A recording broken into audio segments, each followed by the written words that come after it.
चास मुफस्सिल थाना क्षेत्र के बिजुलिया गांव के बाहर अपनी राशन दुकान में एक मजदूर के साथ सो रहे दुकान मालिक और मजदूर की धारदार हथियार से सर कुचलकर हत्या कर दी गई। घटना के बाद पूरे इलाके में सनसनी फैल गई है। घटना की सूचना होने के बाद मौके पर पहुंची मुफस्सिल थाना पुलिस और चास सदर एसडीपीओ ने मामले की जांच शुरू कर दी है।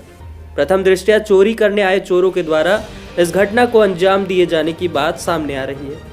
चास सदर एसडीपीओ पुरुषोत्तम सिंह ने बताया कि चोरी की घटना अंजाम देने के दौरान हत्याकांड को अंजाम दिया गया है। दुकान के गल्ले में रखे पैसे भी गायब हैं। पुलिस सभी बिंदुओं पर जांच पड़ताल शुरू कर दी है।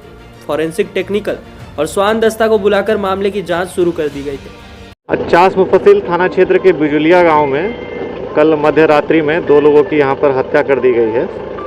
हत्या के कारणों का हम लोग जांच कर रहे हैं। प्रथम दृष्टया देखकर ऐसा प्रतीत हो रहा है कि चोरी करने आए युवकों के द्वारा ऐसा घटना किया गया है, क्योंकि वहाँ जो गले का पैसा था वो भी वहाँ पर गायब है। तो इसमें हम लोग फिंगरप्रिंट का जो फॉरेंसिक टीम है उसको भी बुलाए हैं, उससे भी अपना सारा कुछ किया जा रहा है। स्वान दस्ता भी आया है। सभी तकनीकी अनुसंधान करके हम लोग प्रयास कर रहे हैं कांड के उद्भेदन का। क्या लगता है सर, घटना माने छोटे चोर बड़ी घटना को अंजाम देंगे, क्या लगता है प्रथम दृष्टया देखकर? तो यही प्रतीत हो रहा है कि चोरी करने आए युवकों के द्वारा ऐसा किया गया है। अब हम लोग बाकी बिंदुओं पे भी जांच कर रहे हैं। ग्रामीणों का कहना है कि वर्ष 2019 में भी इसी तरह की घटना घटी थी, लेकिन उसका भी उद्भेदन नहीं हो पाया। हाँ, पूर्व में ऐसी घटना की बात अभी ग्रामीणों के द्वारा बताई गई। हम लोग उस पर भी देख ले रहे हैं। क्या स्वान दस्ता कुछ खास नहीं मिल पा रहा है? कुछ अभी जांच चल रहा है सर, सारे बिंदुओं पे जांच चल रहा है। जानकारी के मुताबिक बिजोलिया गांव के रहने वाले 60 वर्षीय अरुण मेहता गांव के बाहर राशन दुकान चलाने का काम करते थे। दुकान के बगल में ही उनका खलिहान भी है। रात में प्रतिदिन की तरह ग्रामीण क्षेत्र में मजदूरी का काम करने वाले बेलूट निवासी फटिक धीवर भी सो रहा था। इसी दौरान देर रात चोरी की घटना को अंजाम देने आए अज्ञात चोरों ने बारी बारी से तेज धार हथियार के साथ सर पर वार कर दोनों की हत्या कर दी। उसके बाद दुकान का ताला तोड़कर अंदर रखे लगभग 4000 रुपए लेकर फरार हो गए। घटना की जानकारी ग्रामीणों को तब मिली जब अहले सुबह 7 बजे मृतक और उनकी पत्नी प्रतिदिन की भांति दुकान पहुंची। देखा कि दोनों का शव बिछावन में खून से लथपथ पड़ा हुआ है। इसके बाद इसकी जानकारी अपने इकलौते पुत्र मिलन महता को दी। मौके पर पहुंचने के बाद इसकी सूचना घर वालों को हुई और घर वालों ने मुफस्सिल थाना पुलिस को इस घटना की जानकारी दी। घटना की जानकारी मिलने के बाद चास एसडीपीओ मौके पर पहुंचे और मामले की जाँच शुरू कर दी। ग्रामीण इस घटना के बाद दहशत में है। पुत्र का कहना है कि हम लोगों की दुश्मनी किसी से नहीं, बावजूद इस घटना को अंजाम दिया गया है। मेरे पिताजी के साथ मर्डर हुआ। समझे भैया, जब हम घर से आए 7 बजे, हम नहीं आए, पहले मेरे माँ आई, तो माँ आके देख के बेहोश हो गई। तो आके देखे हम बाहर से, तो देख रहे दोनों तरफ से 2 आदमी था। दोनों आदमी का दोनों तरफ से ब्लड निकल रहा था। पर क्या लग रहा है आपको, क्यों हुआ है ऐसा कुछ? भैया, आपसी दुश्मनी हमको नहीं हुआ है किसी से, वैसा बात नहीं है। रहा बात तो अगर है किसी का तो ऊपर वाला जानते हो, समझे, लेकिन हमसे कोई दुश्मनी किसी का नहीं था। हाँ भैया, मेरा दुकान में चोरी हुआ है। जो बटका है, जितना भी बटकरा में पैसा उसका सब टोटल निकाल लिया है। खुला हुआ है बटकरा।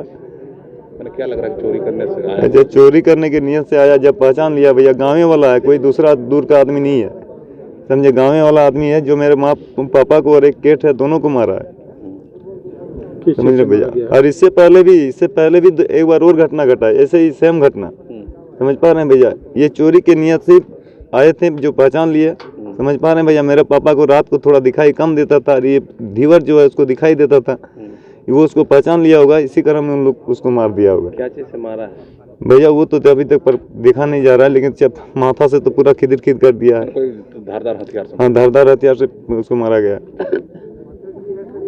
क्या मतलब आप चाहते हैं? हमको न्याय चाहिए, और क्या चाहिए भैया।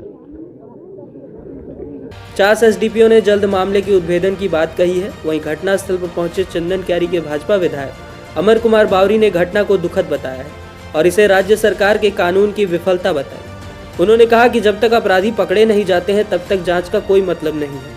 अपराधी पकड़े जाने के बाद ग्रामीणों में दहशत कम हो पाएगा। उन्होंने कहा कि वर्ष 2019 में भी इस तरह की घटना घटी थी, लेकिन आज तक उस घटना का उद्भेदन नहीं हो पाया। बहुत ही जघन्य और निरसंस हत्या की गई है और ये दिखलाता है कि राज्य के अंदर कानून व्यवस्था का कितना गिरता हुआ स्तर है। कल जिस तरह से एक विधायक के ऊपर नक्सलियों का हमला हुआ और आज चंदन क्यारी जैसे शांत इलाके में, जहां हम लोग यहाँ कोई क्राइम नहीं, ऑर्गेनाइज कोई क्राइम है ही नहीं। लगभग 2 साल पहले 2019 के अंदर ऐसे ही एक हत्या यहाँ पर हुई, इसी सेम इसका भी नेचर इसी तरह का था। और ये हत्या लगातार दूसरी बार, उसका कोई अनुसंधान में कोई उसका रिजल्ट नहीं आया, उसका कोई हम लोगों को जानकारी नहीं मिला कि भाई किसने क्या किया। आज एक अच्छी बात यह है कि पुलिस से थोड़ी संजीदगी दिखा रही है, लग रहा है कि फोरेंसिक टीम मिला करके और सारी चीज़ों को लेकर अनुसंधान को सही दृष्टिकोण में ले जाने का ऐसा लग रहा है। लेकिन ये अनुसंधान तब तक पूरा नहीं माना जा सकता जब तक कि आपराधिक के गिरेबान तक के कानून का हाथ ना पहुँचे। और ये चंदन क्यारी में जिस तरह से डिटोरेट हुआ और जिस तरह से इस पूरे क्षेत्र में ये जो कानून की विधि व्यवस्था है वो संधारण करने में यहाँ की पुलिस जिस तरह से अक्षम साबित हो रही है, चोरी की घटनाएं भी बढ़ी है, मोटरसाइकिल लगातार लूटे जा रहे हैं, चोरी हो रही है। पूरे चंदन क्यारी क्षेत्र में आप देखें तो मोटरसाइकिल की चोरी की घटनाएं कितनी तेज़ी से बढ़ी है। साथ ही साथ इस तरह की हत्याएं ये कहीं ना कहीं गांव में दहशत पैदा करता है, जहां किसी का कोई मतलब ही नहीं, साधारण नागरिक है, किसी तरह नौकरी करके खाता है, केवट है जो मछली बेच करके खाता है, रात में सोया, और उसकी हत्या किस कारण से, किन परिस्थितियों में और क्यों की गई और किसके द्वारा की गई है, ये सारे प्रश्नों का जवाब पुलिस को खोजना होगा। तब जाकर के इस क्षेत्र में लोगों का जो है, वो जो लोगों की एक डर और भय का जो माहौल बना है, इससे वो निकल पाएंगे।